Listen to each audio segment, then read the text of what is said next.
Hi everyone, and welcome to Die Hard Sooner Report. It is Thursday morning and hope everybody is rocking and rolling on this Thursday.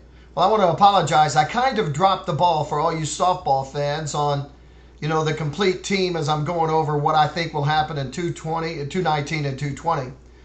I haven't touched on the outfield yet, and this is a position where they've been hurt by graduation a little bit and they've had a transfer out. But they still return two of the most dynamic players on their team. Nicole Mendez will be a senior this upcoming year. She'll probably be a captain. She had a great junior year. She's playing for Team Mexico as they try to make the Olympic Games and things. And, she is a dynamic player, can also pitch a little bit, but she'll be back in center field. Jocelyn Allo will be back as well and probably be in right field, but she could shift to left.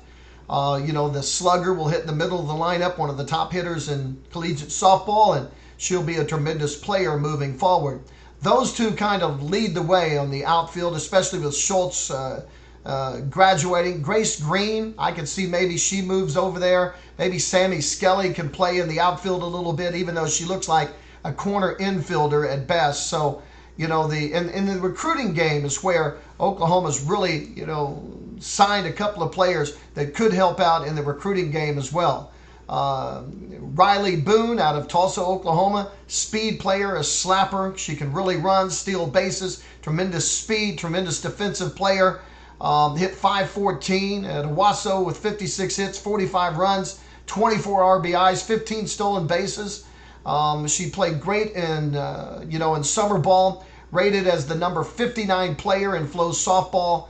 In the summer, she hit .449 against better competition, 44 runs, 32 RBIs, 21 stolen bases, and 1,000 perfect fielding percentage. She's outstanding, and she could be a player that could really play out there.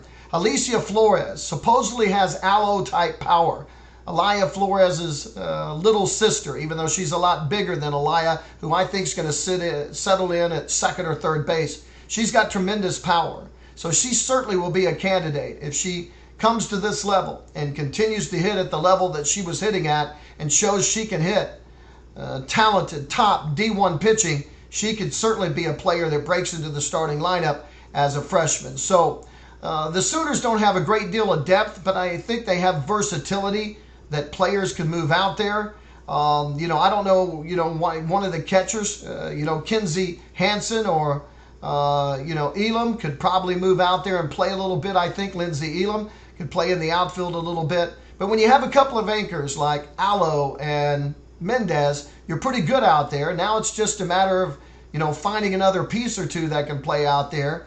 And again, depth in softball. If you have four players that can play in the outfield, you got it, and they will have that. There's no question about that. And, so this team is beginning to come together.